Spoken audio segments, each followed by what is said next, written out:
Good morning and welcome, listeners, to another episode of the Closer's Inner Circle podcast, hosted by your partner in Success Radio. I am your host, Denise Griffitts, and together with my co-host, Ben Gay III, we're diving into the world of sales mastery with a gem from the Closers Part 2. Now, these books, Part 1 and Part 2, are widely known as the Sales Bible, and they're in a lot of entrepreneurial libraries right now. And in our latest episode, excuse me, we explored a pivotal chapter from the Closers Part 2. Again, this is where we've been working for since we started this podcast. And that was titled, and I love this, When You're Hit with a 2x4. And this discussion was more than just about sales techniques. It was about the resilience needed in the high stakes world of sales. Excuse me, it's spring. I've been out in the yard cursing, so my voice is going to come and go. I'm going to warn you right now. But Ben's methodology is rooted in preparation, training, practice, and the essential setup phase, very important. And that serves as a blueprint for navigating the unexpected challenges that sales professionals often face. So be sure to go back and listen to that. Now, today we are opening up page 123 from the Closers Part 2, called Handling Sales Rejection. And my stomach hurt when I read that. It's like, oh, because rejections can be disheartening. Well, they can be worse than that. But with the right mindset and strategies, they can be transformed into opportunities for growth and learning. So it's important to remember that success in sales often comes, in fact, it almost always comes from perseverance, adaptability. There was my mistaken word for the day, and continuous improvement. Oh, and we also have some terrific audience questions that people submitted, and we will do our best to answer those today. If we can't get to them, we will definitely start with them next week. So download and listen later today wherever you consume your business podcast, and be sure to send us any sales questions you have. So Ben, it's Wednesday. Good morning. Good morning. How are you? I can't breathe, but other than that, As a people listen. Southerner, as a fellow Southerner, I know what it's like when the pollen's up and you've been out with near a lawnmower. It's one of the reasons I got out of the lawn mowing business. I have hay fever uh, naturally. It's never really gone away, and mowing lawns in Atlanta in the summer was a little more than my system was prepared for. So I got into management. I didn't care Exactly. for that. Well, I was thinking I could mow until the heat, humidity started arriving, but we get these weeds that pop up, and I call them sticky weeds. I don't know what they are, but you can literally stand on the front porch and watch them grow a foot. I'm not kidding. And if you get an animal that gets caught in them, you might as well get some shears because they've got little sticky, I don't know what the heck they are. But I was thinking about you because I just had a sales conversation before, I got away from that darn mower, which is now on the porch, and before jumping on here with you, because I noticed that my neighbor across the road, he's very fussy about his yard and very fussy, and I don't blame him. He's got a gorgeous yard. And there was a new person over there, and I went, I wonder who that is. I mean, I was already prepared to talk with him because of whose lawn he was mowing. So I parked that mower. I ran down to the middle of the road, and I was telling you earlier, if we have three cars in the street at 4:30 when people are coming home, that's a traffic jam. So I wasn't worried about 10 in the middle of the road.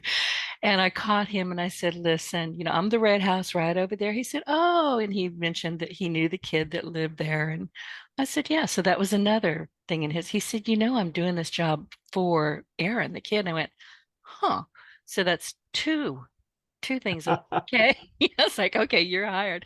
I talked him in, and I didn't mean to, but I talked him into taking the next couple of hours where he was going to relax a little bit and then go fishing to come over here and mow my grass today. So he's out there right now, and he gave me a terrific price. It's a little more expensive. The first time I said, whatever it takes, just do it. He agreed to the regular price that I've been paying, and he'll come when I ask him to come. There you go. That's the Yeah, key. that was the key. I said sold, and I took him through the yards. I said, knock yourself out. I put the money underneath a pillow on the bench and I'm done for the day. So here I am. I'm all happy. I was telling you, or I've told you some other time, I got out of the lawn mowing business. I had a 2025 young man crew working with me, but the reason they were working is I didn't want to do it. I mowed 2 lawns, I think, grand total, and went back into retirement. My father said, "Well, you're not going to sit around in here." So I was still at home. I was a kid, 14. And he said, "So let me give you an idea." And he was a business person. Hire the kids, give them half the money, you sell the jobs. Here's how you get more money. But I didn't set a price. I said to the prospects, "We'll mow it. You pay us what you think it's worth when we're done." And lo and behold, they paid 2 and 3 times more than I would have asked. So after I split it with a worker, he got as much or more than he was getting before, and I got 100% more than I was getting before, and I wasn't mowing lawns anymore, which is, Exactly. in your neck of the woods, mowing lawns in Atlanta in the summer is a killer. God, here too. And I keep, I'm on Facebook and people, oh, it's snowing. Really? I'm in flip-flops. My windows are open and I'm cursing at the grass. Really? It's that darn climate warming. So anyway, it's time for spring here though. But boy, when it hits here, you literally can watch it grow. I'm not joking. I'm not exaggerating at all. Walk past the windows and go, oh, it's time to mow. Walk by 3 hours later and go, holy crap, what happened? So it's the Well, deep south. kudzu, Oh yeah. uh, that's all over Atlanta, snapping trees in half, bringing down power poles. When kudzu enters your property, and it was brought here from Japan as a low-lying ground cover, but No, somehow it has eaten entire cities. It yeah, really has. somehow it loved red clay, and off it went. You're talking about you can watch it grow. I have literally with a ruler laid in the grass with a stick next to the kudzu, and I could see, it was 3 inches and a quarter. And half an hour later, it was 3 inches and more than a quarter. I mean, you could see the difference, literally. Yeah. It's like So, those fast, or slow motion videos where you yeah, see the rose yeah. bloom. It's like live in the South. You don't need that. You can just go outside and watch it. It's great. Yeah. You don't have to speed it up afterwards. No. Yeah. No. Well, Well, I'm glad you got a good mower, and I me assume if he's too. took your deal that quick and is doing a good job, he's going to be reliable. Well, and the fact that I knew Aaron, the kid next door, who is no longer a kid, and I was talking with the guy who owns a house, and I was telling him, I said, listen, if you're happy with him, I'm happy with him. He's hired. So it was sales.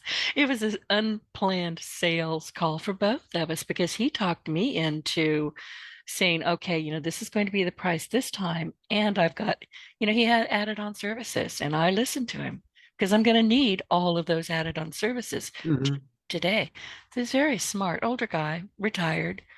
He knows what he's doing. So, and I told him, you don't have to cut it. I mean, I don't need it cut down to the ground, but I don't want to walk in it and have it tickle my ankles.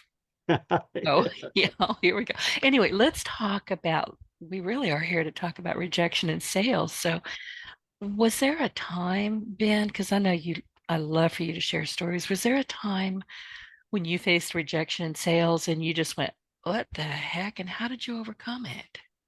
I overcame it because I was hungry and desperate. So I didn't have a whole lot of choices about overcoming it. And I went to some people who were very instrumental in my early life, and almost all of them later wound up working for me. J. Douglas Edwards. I asked him one time, "How do you develop a closing instinct?" He said, "Close too soon and too often." Right. And which sort of didn't make sense until I tried it, and he was right. It's easier to back off than it is to lean in if you've already set a pattern. Uh, Bill Dempsey, my sponsor in the cosmetic business, got me closing when I walked into the Georgian Terrace Hotel one night in Atlanta for our meeting. And he said, Mr. Gay, I need to talk to you. So I went over, yes. He says, Ben, I don't want you coming to the meetings anymore. And I said, what? You know, we Yeah. had we had all of our money sunk in it, which was not much on my part, but I made Rucker, my running buddy and business partner, sell his 1957 Chevrolet for about $2,500. A fact he is still bitter about, but that's what we needed to get to the next level in the business. So And you said now that he's saying when we you can't. said that and you described the car, I winced for him. Yeah, Oh my gosh. black with a silver insert on the back fender. Oh, And okay, stop talking. I don't need to hear anymore. you sound like Rucker. He's still mad.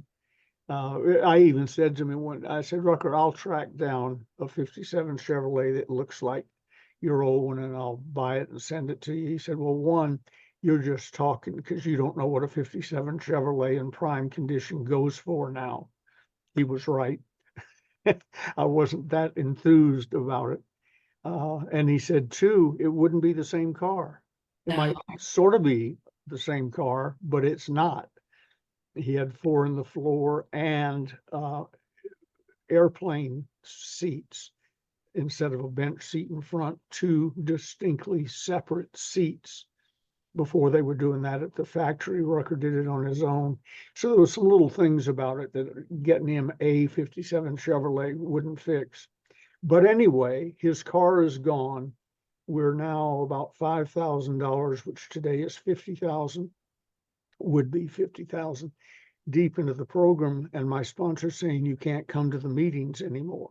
And I said, no, excuse me, that's not one of our options. I must come to the meetings. Everything we have is sunk into product and getting to the next level and so on. What do I have to do to fix this? And he said, learn the scripts that I gave you the day you joined. And so I said, okay, I promise I'll learn them. He said, no, learn the scripts. One was a script for inviting people to the meeting. One was the opportunity meeting script, 37 minutes, I think it was, word for word. And after the meeting was over, whoever gave the meeting and the film said, turn to the person who brought you here and ask how you can get started in holiday magic.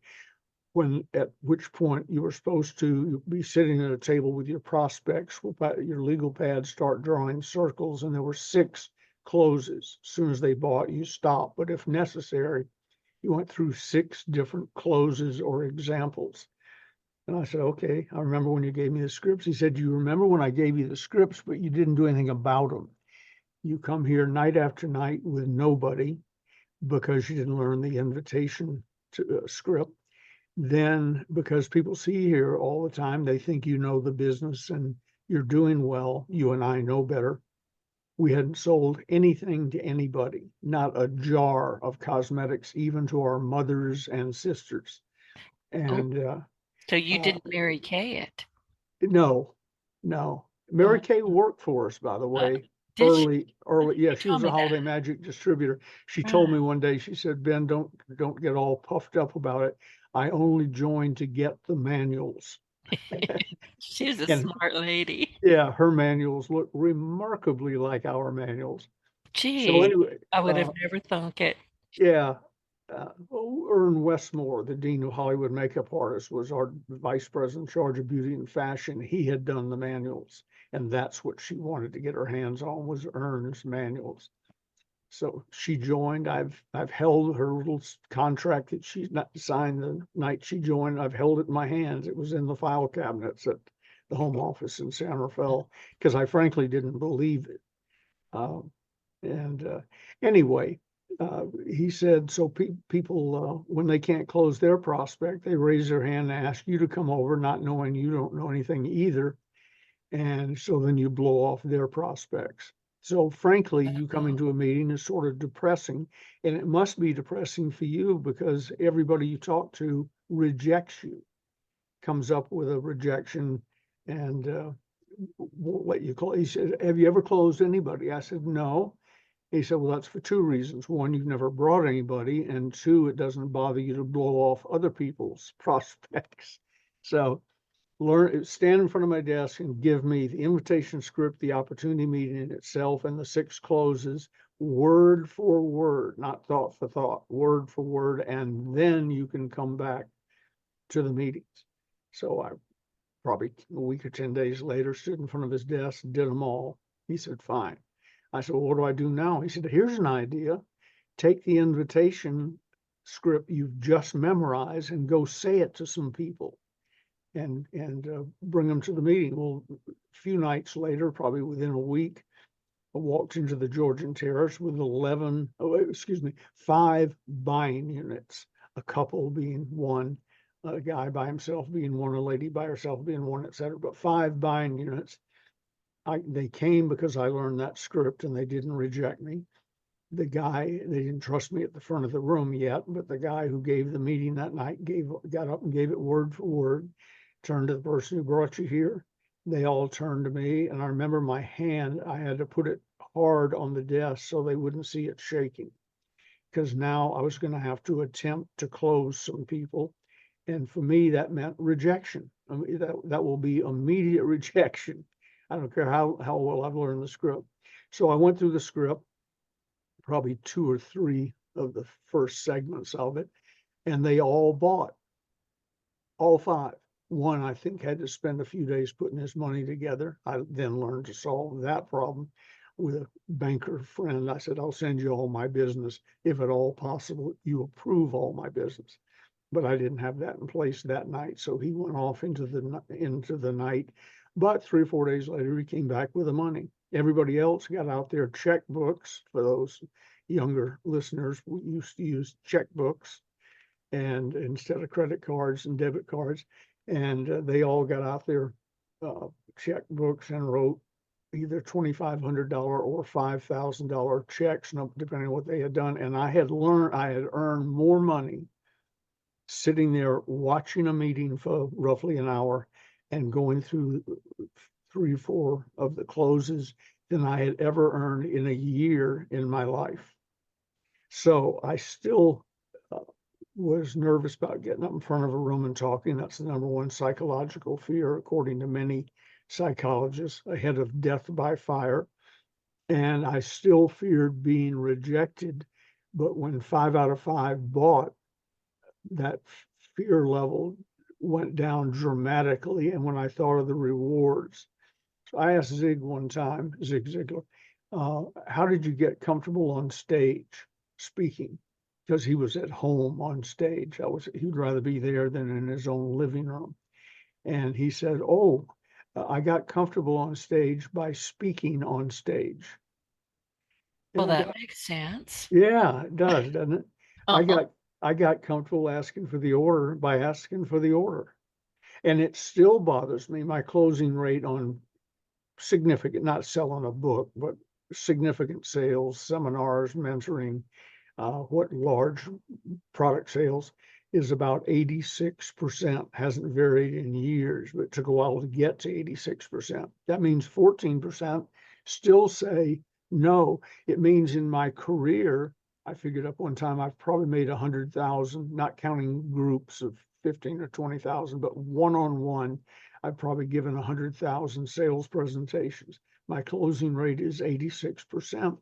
If that's true, and that's a pretty good accurate estimate, that means that 14,000 people over the years have listened to Ben Gay's highly polished, tested, magnificent presentation for whatever the product or service was and said no. 14,000 rejections How after I had, dare they? yeah, Seriously, how dare they? yeah, But you know what? that's my reaction.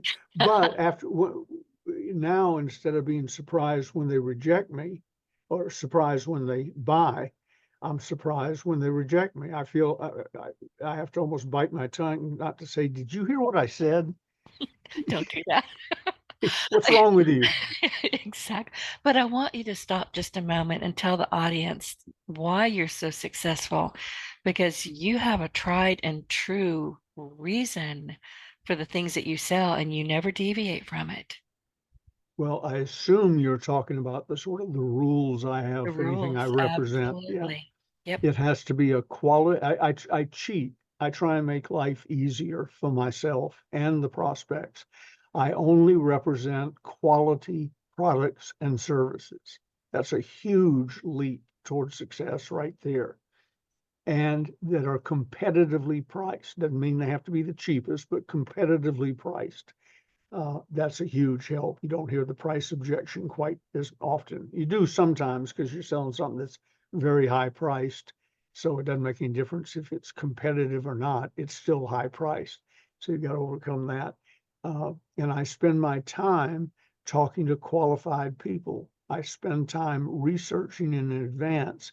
If you're not qualified geographically, financially, religiously, whatever, if you're not qualified to buy it, I don't devote a lot of time to trying to get you to buy it. And then the secret that I had when I won my first big sales contest, we beat Zig and his partner Melanius in a year-long sales contest, um, was I come early, I stay late, and I work on weekends. And so I increased the number of presentations while increasing the percentage of sales I close, and combined that may, and I don't have to spend a lot of time defending the product they bought or taking it back or whatever, because it's a quality product, competitively priced, and I know who they are. I've qualified them.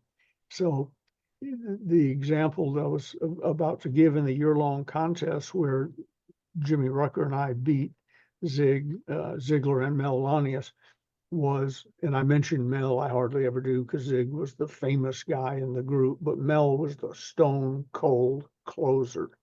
If he sat down across the table from you, you just might as well get out your method of payment. It was over. He was almost as good as Jimmy Rucker, my partner. So the when the contest was over, and I frankly, I'm not a contest person, I sort of knew it was still going on. I sort of knew about a year had passed, and I knew we were doing well, but I had no idea whether we were first or 20th. If you were near the top of the pile, you were making a lot of money, and we were all happy. So the phone rings a day or two after the contest ended, and to say that we had won. And Jimmy and I had won, and we had won the mystery prize. And I was to fly to California to find out what it was. Zig won a Rolls Royce. Whoever came in next won a Lincoln Continental. Whoever came in next won a Thunderbird. And then it drifted down to steak knives and desk sets. But so I go to California to find out what the mystery prize is. And it turns out, William Penpatrick told me over dinner, it was presidency of the company. I'm 25 years old. Rather quickly, we got the company up to $1 million a day in 1967 dollars. That's about $3.5 billion with a B today. And I'm 25 years old, high school graduate, and couldn't I couldn't read a P&L, profit and loss statement. It didn't make sense to me. I didn't understand how you could owe nothing, have $1 million in the bank, and down at the bottom of the last page it said it was even. How is that? It ought to be 1 million to zero. Well, I didn't understand profit and loss statements and outstanding liabilities and all that stuff, and still don't. But when I got to the home office and started rummaging around in things that I wasn't allowed to see before I was president, I found the records from the contest that Jimmy Rucker and I had beaten Zig and Melanius in. The difference in total volume for a year was almost exactly the amount that Jimmy and I sold, almost by accident, because as I said, I wasn't trying to win the contest. But almost by accident, we held an opportunity meeting the last night of the contest. And I'm just going to make up numbers. I don't remember what it was. But let's say we sold $20,000 worth of product that night in distributorships that night. That same night, I later found out Zig was in Columbia, South Carolina, holding a victory party because he was big into contests. He loved pins, badges, rings, and plaques and being number one. And so I looked down and we beat him in a year's time by almost to the penny the $20,000 we had made or grossed that last night doing an opportunity meeting, while he made nothing having a victory party. So the way I won, I think, every contest I've ever been in and been number one everywhere I've ever been, is I learned how to present. That's called scripting, much as some people react negatively to that. You've been in selling over 30 days, you're on a script. The question is it a good one? Is it a tested one? Does it work? Does it But work? Right. yeah, does it work? So that was the difference. We came early, we stayed late. We held one more meeting than he did, than Zig and Mel did, and we won a prize. I won presidency of the company, got in a position where Earl Nightingale and Dr. Napoleon Hill and Og Mandino all worked for me, even though I was young enough to be, Dr. Hill's great grandchild, and everybody else at least their child. Earl, I was born December 7th, 1941. I was conceived December 7th, 1941. I know that because Dad had come home from Great Lakes Naval Air Station. The Japanese hit Pearl Harbor and he was called back to the station immediately. But immediately didn't mean Mom and Dad didn't have one last farewell moment alone. That's pretty precise. Yeah, to Yeah, know the day you were there. conceived. You know, Yeah. a lot of people say, well, Yeah. roughly around Valentine's. Mine was in the afternoon of December 7th, Oh my goodness. 1941. But to show you the age difference, Earl was on the USS Arizona at Pearl Harbor that day when it was hit. Zig Zig was 18 years older than I was. Dr. Hill was 84 when I met him. I was 27 when I met him. And I think that's right. So they were all elders to me, but I listened and learned. And dealing with rejection and disappointment was a large part of what every one of them taught me. Earl, some of his family members uh, were surprised the first time I said it to them after Earl had died. Earl told me, I don't know if it was business, personal, or a combination, he'd been bankrupt 3 times. Mr. Success, the guy millions of people have guided, bankrupt 3 times. Dr. Napoleon Hill uh, had a little run when Think and Grow Rich was first published, but then he and the book had faded into obscurity until he was found by W. Clement Stone, and Clem Stone brought him back from the figurative dead and turned him into a big star. Now he's been dead almost 60 years. And I think, in my opinion, he's bigger than he ever was I because think so too. Yeah. other people talking about him and passing on the word. I'm known as the last protege of Dr. Hill. I don't think there may have been people alive who met him, but as far as working with him, I'm the last man standing. And so and they all taught me the same thing. Keep coming back, get up early, stay late, work on weekends. It's not magical, it's not mystical. The wealthy are not doing anything you couldn't do. Some were born with some advantages, but so was I. You know, I was born into a family I didn't get any of the money, but I was raised around people who did well. So that became my comfort zone. We belong to East Lake Country Club. It's now called East Lake Golf Club, Bobby Jones' home course in Atlanta. That was 2 blocks from my front door. And so I regularly sat at the table. The only rule was shut up. But I could go in the men's grill and sit at the table with whoever the chairman of the board of Coca-Cola was at the time, maybe the governor of Georgia, et cetera, et cetera, et cetera. And Dad would just say, listen, don't take written notes. That would look a little creepy, but take mental notes. These people have nothing on you but age and experience. So he got me through that. And then I heard people talk about their huge disasters and their bankruptcies, and they lost everything, but they kept coming back. And when you get that down, reduce it down to the ridiculous, another J. Douglas Edwards phrase, reduce it to the ridiculous. It's the same thing as losing a sale, one sale. You know, I presented to somebody, I want to come do a thing for your national convention, and here's the fee, and blah, blah, blah. Well, we'll think about it, and so on. And then the answer is no. That's still disappointing. The difference is it doesn't destroy me anymore. With an 86% closing rate, I got nothing to apologize to anyone for. And you can come back and come back and come back. I repeat, we sold first 6 months in the Holiday Magic cosmetic business. Neither Jimmy Rucker nor I sold a bottle or a jar of product, and we didn't recruit anybody. 6 months. So rejection is overcomable, and it's part of, say, if you're going to go into selling, I think in that chapter somewhere I say there's only two reasons to be in selling.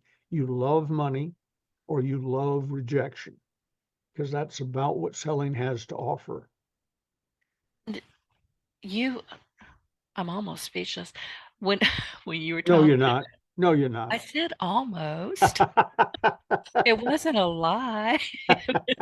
I equivocated a bit. There's my big word for the day. But when you were talking about, Zig Ziglar won the Rolls Royce, when I hear you say that, I get this instant image of him in a Rolls Royce hauling around that cast iron pump. And I just Which I carried into probably I 50 know, meetings. I know.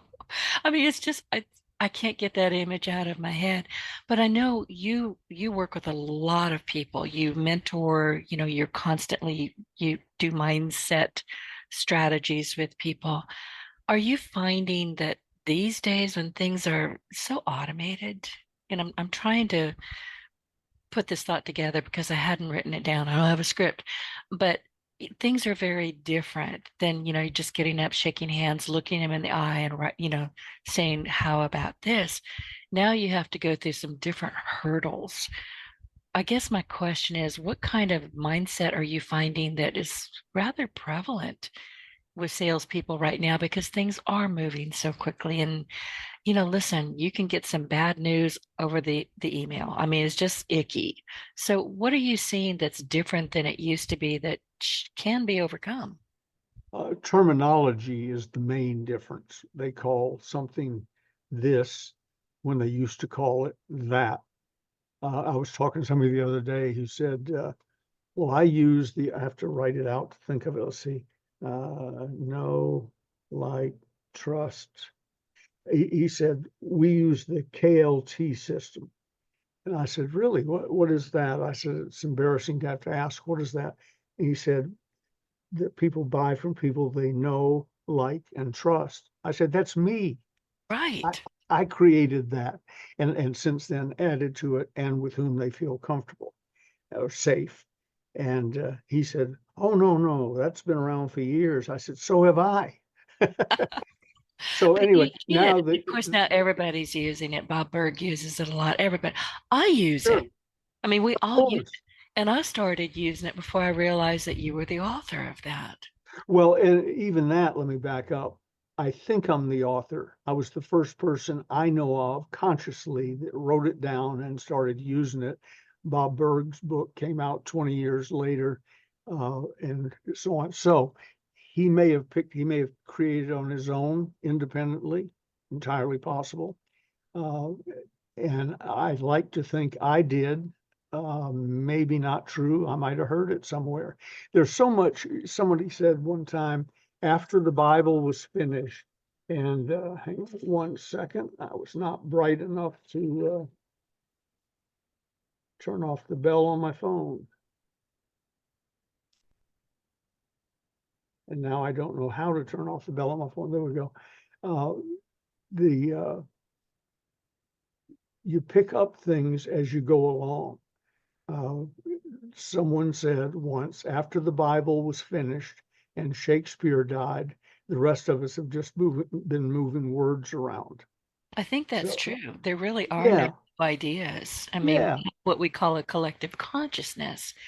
And sometimes you can play around with it and go, oh, that was funny. And like, where the heck did that one come from? But we pick up thoughts and ideas literally out of the air, out of the ether. So who knows where it came from? But I Right. still give you credit for it.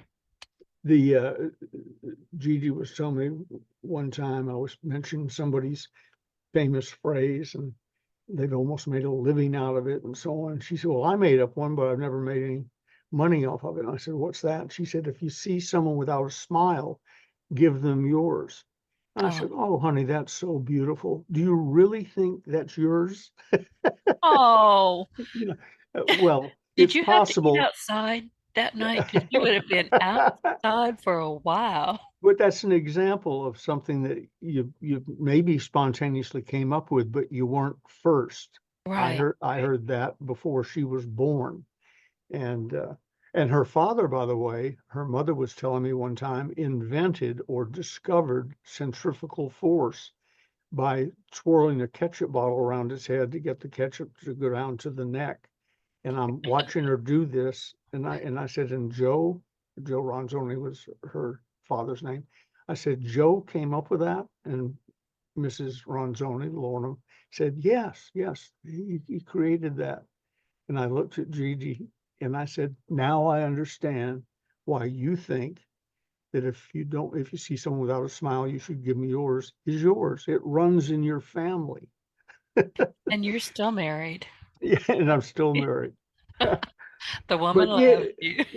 yeah, there are things that we just acquire as we go along. If you hobnob and they stay at your house with Earl Nightingale, Og Mandino, Dr. Hill, uh, it's Dr. Norman Vincent Peale, Dr. Bob Schuler. It's those were my running buddies and good friends. Well, you sit around with them for an evening, you got lots of fresh ideas. You may have forgotten where they came from. So I'm not claiming. I'll tell you one. I'll tell you off the air.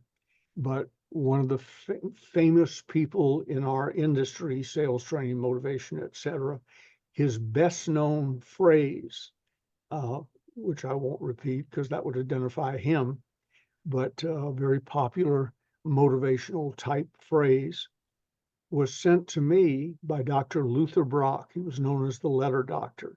And he was almost like a gag, part of his business. He was almost like a gag writer, where they write out a bunch of jokes and send them to comedians. And the comedian picks which ones he wants to buy, he or she wants to buy. I assume those people are still around. That's how many comedians that you and I know of started. They were gag writers for somebody else. Well, Dr. Luther Brock used to send around uh, usually no more than a paragraph or a sentence or two, things that he had come up with. And I'm told, and there was never any marks on the paper before I saw it, so I think it was true that he sent them to me first. And then in it was an envelope or a thing with names on it. And you were supposed to pick out the ones you bought and mark them off and send Dr. Brock the money and then mail it to the next person on the list. This is before email. You literally mailed it to the next person on the list. Well, a very famous person with a very famous phrase. I looked at that phrase on the sheet Dr. Brock sent me, and I thought it was cumbersome. It wasn't, do unto others. It was more cumbersome than that, and I turned it down. I don't remember if I bought anything else off of that particular list, but I bought a few, mainly to be polite, uh, and sent them on. Well, today, if I said that phrase to you, you would instantly give me the person's name who's famous for it. It came from Dr. Luther Brock. And I've kidded with some of my insider friends sitting around dinner tables around the world. I've said, have you noticed that we're not nearly as wise and profound as we used to be before Dr. Brock died? Oh, Because there's about that I know of and recognize. There's about 50 phrases floating around claimed by various people that Dr. Luther Brock in Denton, Texas, he was an English professor at the University of Texas or Texas University, something, uh, that he made up, and he made a nice living selling them in today's money at about $500 a sentence. I wonder what he would think if he were alive to hear these pop out of the television or an email or just, Yeah. he probably would say, huh, I sold that too cheap. And I only got $50 for it. Little Richard sold the rights to Tutti Frutti, one of the all-time great rock and roll songs, for $50.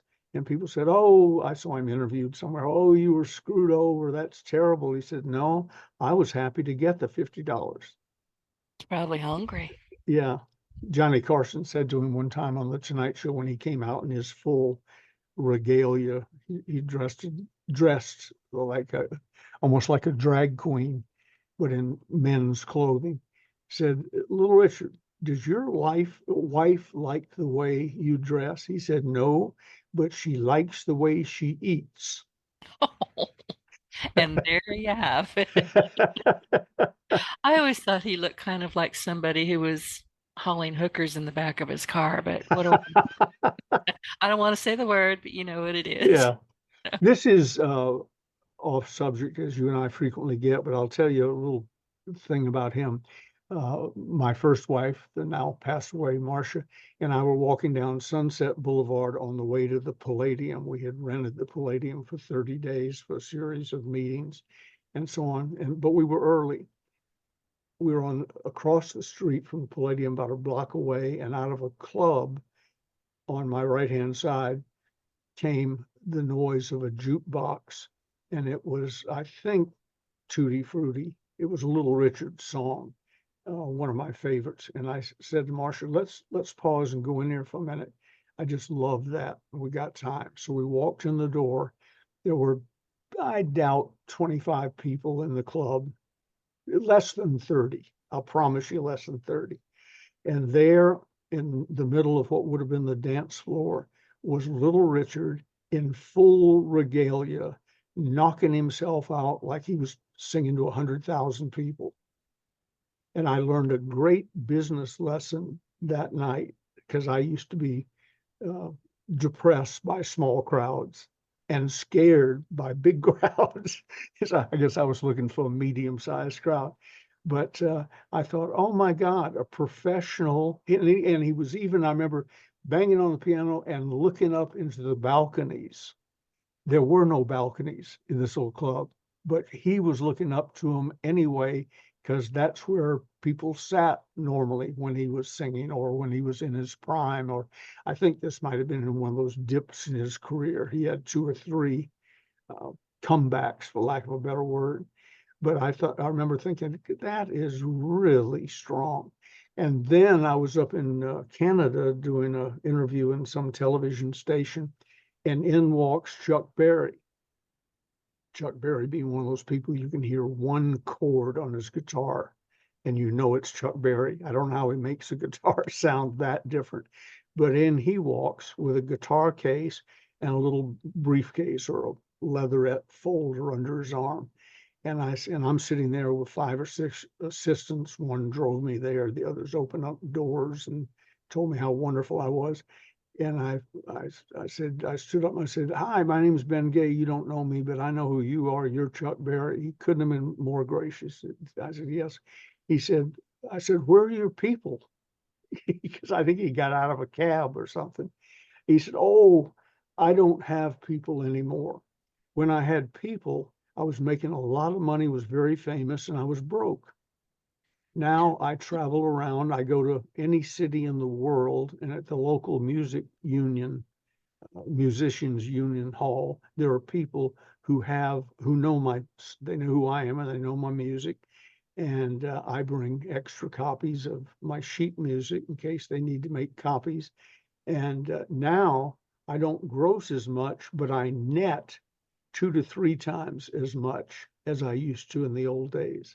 And nobody screws me over because he said in this business, there are promoters who promote, they're doing it on the come. And they say, "Don't worry, the box office is they got people lined up. I'll have the money for you by the time the show's over." And he said, "Well, that is probably true because you will have the money to me before the show starts. So we'll just sit here in the back and wait for you to have the money we agreed to." So no entourage, no overhead to speak of, no limousine. I had a big Lincoln outside, no limousine, no this, no that, and I get paid before I go on. He said, what do you do? And I said, well, I'm a speaker who is changing his business model in his head as we speak. And I wondered if that was your thought process because, yeah, and I'm thinking, okay, he's telling you this and you're kind of running the numbers, but probably not. But what you're looking around and realizing that he has a very invested crowd yep, around him. yep. He's one of the few people I would wade through alligators to see Chuck Berry in his prime live. So I was part of his pre-sold audience.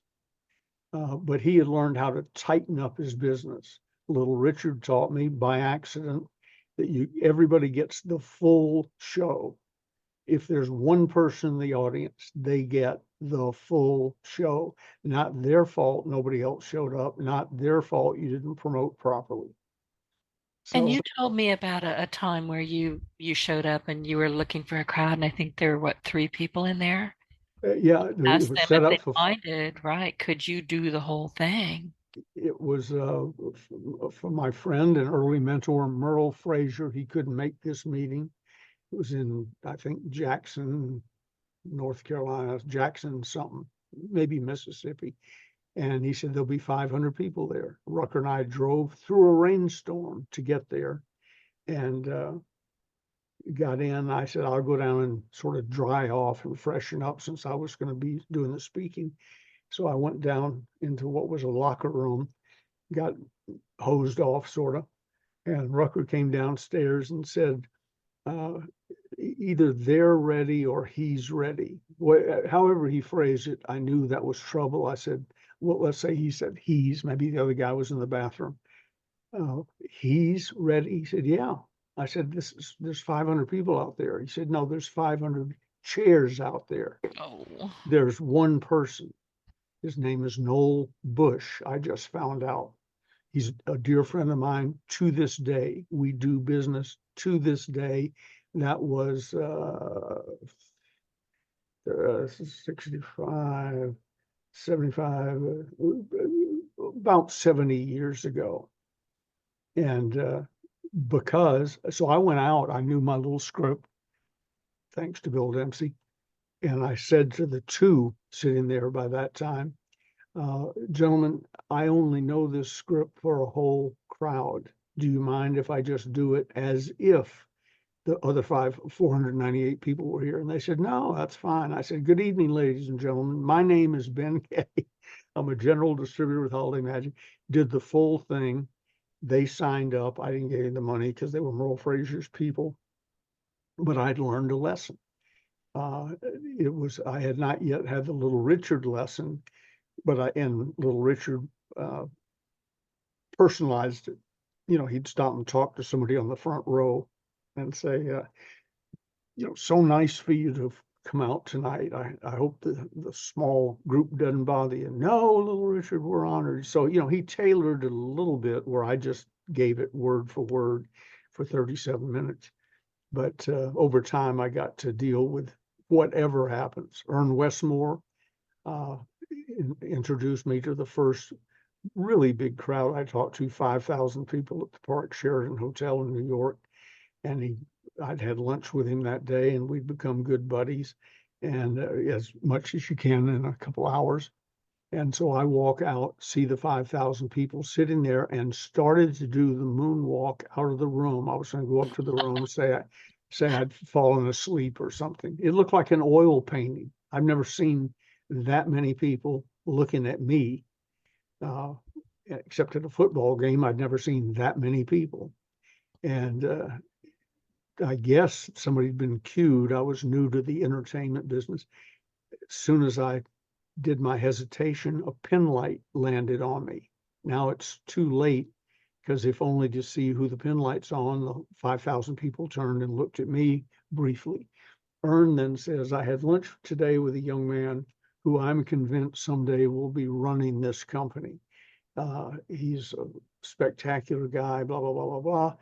Ladies and gentlemen, It is my pleasure to introduce to you Benjamin Franklin Gay the third. And he points at me and drops dead in front of 5,000 people. Scripting saved me. Belief in product saved me.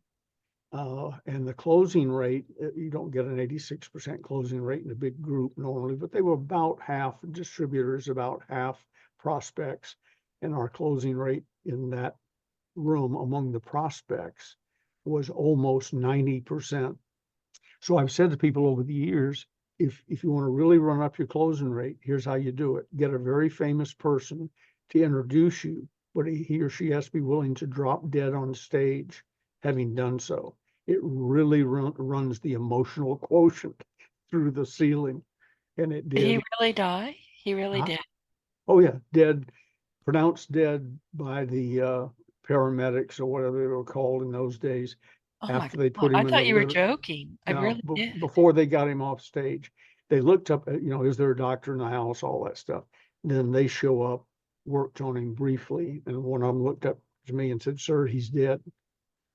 And I had asked Ern that day at lunch if he, because he was quite a showman. He hung out with Errol Flynn and John Wayne and Ward Bond and the movers and shakers in Hollywood in those days. The Westmore family of Hollywood was a big deal in makeup. So a lot of people didn't know their name, but you've seen their work thousands of times if you've ever seen a movie. And now their grandchildren and great grandchildren and nieces and nephews are, you'll see Westmore frequently as a middle name because they're trying to keep that name alive. Every movie I see, which fortunately is not many, I'm not a movie person, but every movie I see, every television show we watch to the end, I always, once the credits start, I stay there till makeup artist comes up just to see if by chance there's a Westmore there. But anyway, I said to him at lunch, Ern, you're flamboyant. My mother won't believe I've had lunch with you. She thought Ern Westmore was the beginning and end of cosmetics and makeup and so on. He used to appear on the Art Linkletter house party show once a week or so and would do makeovers in the audience. I said, I just really can't believe I know you, but with the life you've led, and he was popping nitroglycerin tablets like they were M&Ms. He had a heart problem. I said, with the life you've led, if you had to go today, how would you like to go? He said, I'd want to go on stage in front of a large group of people, mainly women, talking about beauty and fashion. So I toasted him with a water glass or whatever and said, well, I hope you get your wish. That night, he got his wish. So as they wheeled him on, they said he's dead, and they wheeled him to the side door. Uh, all I have to go on is my script. I'm ready to say, good evening, ladies and gentlemen. My name is Ben Gay. So on, it dawned on me that God came down and helped me for a moment. And I said, ladies and gentlemen, if I can have your attention, I had lunch today with Ern Westmore, and they paused. The ambulance people stopped. They knew that I was talking about him, and the body probably shouldn't disappear yet. And I asked him how he'd like to go. And he told me on stage in front of a large group, mainly women, talking about beauty and fashion, he got his wish tonight. Let's give Ern Westmore one last standing ovation. And they almost tore the place down, Denise. I mean, I heard later that people out in the lobby were saying, what was that? Well, it was 5,000 people screaming and yelling and stomping and giving Ern Westmore one last standing ovation. See, one of the rules of podcasting is you're not supposed to make me cry. I made me cry. I think we're both sniffling. I'm wiping tears on my t-shirt. Seriously. I haven't heard this story and I had no idea. Now, of course, I'm going to go look him up, but what a beautiful way for you to share him. There were a, there was the father, Westmore Sr., who started it. He was the big guy. He was head of makeup at every major studio at one time or other. So was Ern. later, and Ern said, I said, that's amazing. He said, neither one of us could keep a job. They were both heavy drinkers. From time to time, they drank too much in front of the wrong person. But there was Mr. Westmore Sr., then there were the five Westmore brothers. And there was a period in time, Ern being one of them, there was a period in time when one of them was head of makeup at every, there was at least a Westmore in charge of makeup at every major studio in Hollywood simultaneous. That's amazing. I would have never known that. And And like, he, I'm not a movie person, but I do like to, and I will watch the credits because I want to know how many people are in there working. What are they doing? Movies to me are not just about getting in front of a camera and being someone else. There's a lot of work that goes into those things. And listen, some movies are just god awful and you wonder why you're sitting there. And then others you're like, oh my God, that was magic. yep. Well, I've been uh, honored to meet some of the people that created that magic. And the good news is they're just regular people, usually with outsized personalities. Uh, they're the type you might know. Ern Westman never walked into a room and someone said, well, I didn't know he was even there. When Ern walked into a room, you knew he was there with his ascot and perfectly fitted clothes and so on, and he knew how to work a room. He's the one that taught me. I said, "Oh God, I got to go in uh, to the after we'd had lunch that day. I've got to go in uh, through the lobby, and there's a lot of people there, and I got to get dressed and so and so." He said, "Let me show you," and he showed me how to walk through a room and draw a crowd where they would flock around you like you were somebody. And he showed me how to walk through a room and be invisible. He said, no one will approach you. And he sort of gave me the tip on that. And I walked from the front door of the Park Sheridan to the elevator in a room with probably 500 distributors in it who had come to see me, and nobody said a word to me. I got to the elevator and I thought, I don't like that. You know, I'd sort of like for some of them, Jack Benny and George Burns, for your listeners, two of the great comedic geniuses of the previous generation, one time got tired, they said, of all the special treatment, and you couldn't walk down the street in Hollywood, without being molested and so on. So they decided to go to Cuba back when pre-Castro, to go to be to Cuba. They were going to go spend a week or 10 days there where no one would know them and they could be left alone. And they lasted 5 days, they said. They said they couldn't stand not getting the best table, not being fawned over, not, just being a normal human being wandering around standing in lines. And either Burns or Jack Benny, I forget who it was, said I hadn't been in a line in 20 years. And suddenly I was living in lines. Fame does have some advantages. Yeah, you reckon it does. Yeah. Wow. And we did, I don't think we got all that far afield because we're talking very specifically about sales and the different ways that you can approach sales and learn. I think what I'm loving the most about this conversation, Ben, is that, you were taught lessons just by serendipity, by wandering into a nightclub or, wandering here, there, and yonder. You wander a lot and you get to learn things. Cute story about drawing attention. We're in Texas, in Bear County, spelled Bexar, but it's Bear County, San Antonio. And I'm getting an award from somebody, from Judge Blair Reeves. He was crippled, but an elected judge and a wonderful man. And he's presenting me with a plaque, making me something. Oh, making me a Hefty Politico. I had to have that translated for me, but big deal, top guy. And he gave me a very expensive, beautiful Stetson cowboy hat. Now I'm in my three-piece tailor-made black suit. I got my white Stetson hat on. It was quite a striking thing. So the meeting wraps up. I walk him to his car, and then we decide to go into the nightclub. And I walk in, and there's a guy up on stage. I never heard him perform, so I don't know if he was a singer or a comedian. But when I walked in with my entourage, I hadn't met Chuck Berry yet.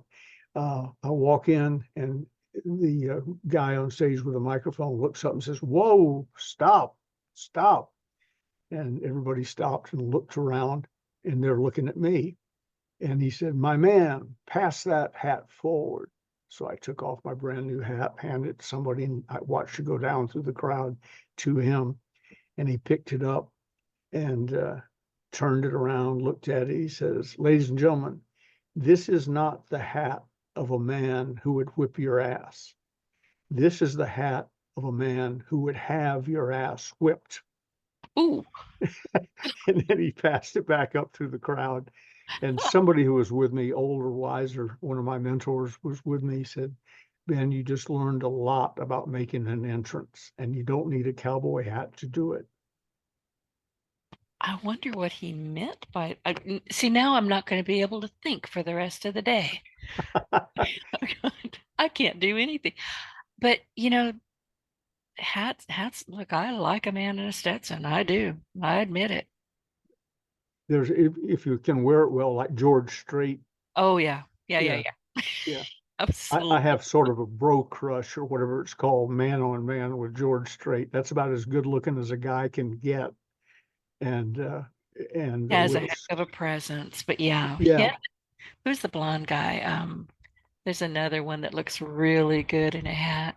Can't remember his name. Um, but also another very about that same era in country, very well known, and it'll come to me. But just they're both beautiful looking men. But those hats, holy geez, I just look at them and drool a little bit. So now you know my weakness. yeah. I was going to say, had I known this, it had that effect on good looking women, I would wear a cowboy hat all the time. Somehow it got given away or whatever. I haven't Oh seen it in no. years. I Yeah. was going to ask you, that's an important hat. You need to go find that's probably in your basement. I may have lost it in a divorce. There were a lot of things I look for nowadays, and I think, oh, when was the last time I saw that? Oh, that's And too bad. yeah. Well, Rucker lost his car. You lost a hat. Poor guy. Listen, we're about running out of time. And we do have some questions from the audience that we're going to tackle next week. And this is a friend of both of ours, Tammy Thrasher Mitchell. Oh And she, yeah. yeah, she sent this to me and it was actually an image, but she said, "Listen, you and Ben need to talk about this." And you and I talked about it and we agreed. But the image says people like to talk about wage gaps, income gaps, and wealth gaps, Hmm. but they never talk about skill gaps, effort gaps, and talent gaps. And boy, is this guy right. So we'll tackle that next week. But we also want to dig back into the closers. So where do we go? Which one do you want to talk about? Well, I really think you ought to just leave it at that because Just okay. there's a lot of work involved in that. Let's just do Tammy's questions. Okay, and I agree with you because I mean I look at people say, "Oh, well, I don't know how to do this." And I don't, well, what are you trying to do? What are you trying to learn? What are you upskilling? What are you doing? Are you just going to sit there and whine about it? I'm not the nicest person half the time, which you already know. I get impatient with what I consider stupid questions, but yeah, let's talk about that definitely. All right. Well, we got something to do, and I don't have to do anything except Huh. react to it because she's one of my favorites. And Yeah, first time I talked to her was on the phone with you. it was. Yep. It really was. We were doing a Zoom call because of my original God wink, which led us here. There's just a whole bunch of stuff. You and I have been friends for years, and it was just one of those things. And I have to tell the story before we shut this down. I had what I call a God wink, and now you're using it. Tony Robliski's Yeah. using it. And it's just like, oh, God winks. I had been struggling with something, and all of a sudden, I had this download. I was in the shower. That's where I have my God winks. Don't ask me why. I take bathtub crayons in there with me now because I know that once my body relaxes, my brain goes, "Ooh, Denise, I got stuff there She's with." here. Yeah, She's paying yeah, attention. yeah. And all of a sudden, I get these downloads, and I'm like, "Oh, oh, oh." So I was scribbling down. It said, "Call Ben Gay." and it was in green. I don't know why my crayon that day was in green, but it was. I dried off, got dressed mostly, ran to the phone and called you, which I hadn't done in a long, long time for some reason. And you used this is blah, blah, blah. You're answering the phone voice. It wasn't, this is Ben Gay, because you know better than that. So you were pretending to be your answering service or something. And I said, Ben, it's Denise. Do that. And off we went. I'll never forget it. When I think Yes, of God winks, you're always there. that's my Bob Talbert voice. Oh, is that Bob, what it yeah, was? Bob Talbert. I was a young kid I went to school with, and for some reason the name comes to me easily. So whenever I don't want to be Ben Gay, I become Bob Talbert. And Bob Talbert one time was talking about Mr. Gay. Somebody said, "Has he been of help to you?" And I related real things, but inserted different names. And but I began talking about what Mr. Gay had done for Bob Talbert, and I sort of teared up. And he Oh, finished the call because I was relating a true story, just as I yeah. said, different time and place. And when I hung up, I thought I was at my desk by myself. Carlotta was behind me, listening. And so I said, "All right, well, listen, you have a great day." And I hung up. I turned around. She said, "You're sick." And I said, "What do you mean?" She said, "You teared up talking about yourself." That's love. That's the things we do. I'm telling you. Well, listen, we've got to shut this down before it All shuts right. us down. We talked about what we're going to talk about next week. But before I let you go reluctantly, because I'm having way too much fun, you've made me cry, you've made me laugh. It's been a good hour. Tell people where they can find you, your mentoring program, and of course, the sales Bibles, which I will insist to my dying day need to be in any entrepreneurial library. Well, if you want to talk to me about mentoring, just shoot me an email. I do for people what Dr. Napoleon Hill and many others did for me, but Dr. Hill was paid to do it for me. And just shoot me an email at B as in Ben, F as in Frank, G as in Gay, the number 3, BFG3 at DirectCon. That's short for Direct Connect, DirectCon as in November.net. Say something about mentoring in it, and I'll shoot you back the basic information. And then if you want to acquire the books and join the world of real professional selling, go to stores.ebay.com/Ronzoni Books, RONZONEBOOKS. I still sign them, still date them. The advantage to you is they offer better pricing than I do and free shipping, yet I still sign them and date them. And I have them. They're right. I look at them every day, multiple times, because they're at my eyesight. When I'm in my chair and I look over at that one bookcase, they're the first thing I see, actually. And let me tell you what I'm up to. You and I have talked about it's time for me to help people get their voice heard. So I started consulting with people who want to be podcasters, and I'm having the best time. I'm talking about what I know. I'm getting to hear from people who have fantastic things to share, but they don't know where to start. They literally don't know how to get their voices heard. So if you want to find out, if you want to consider getting my Get Your Voice Heard consultation opportunity, I'm offering you a complimentary 30-minute chat, and it's a chance to connect, discuss your podcast goals, and help you feel comfortable before making a decision to work with me. So schedule a conversation on your partnerinsuccessradio.com, the contact page, or you can call me toll free at 888-719-6711. I am thoroughly enjoying myself with this. And let me give an unsolicited endorsement. If you're going to get in podcasting, or even considering getting in podcasting, and you don't talk to Denise Griffitts, you're missing a big opportunity. That's exactly where I would go. That's where I send people. She is the best at what she does and knows more about. She's been doing this longer than I knew there was podcasting. What is it, 19, 20 years now? 16 years. Yeah, 16. this podcast is old enough to drive. I'm gonna give her the keys, let her go. Yeah, I've been doing it for a long time.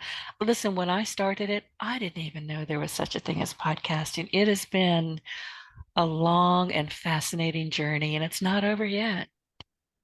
You're just getting rolling, do that. I am. I am. Well, listen, everybody, be sure to listen to our previous interviews. And if you have questions, we really do want to help you with sales, whether it's with whatever it is, success, whatever success looks like to you, whether it's podcasting, give us a call, get in touch with us. We are here to help. So, Ben, I thank you so much. This has been one of the best chats, and I will see you next week. Looking forward to it. You have a wonderful day. You too.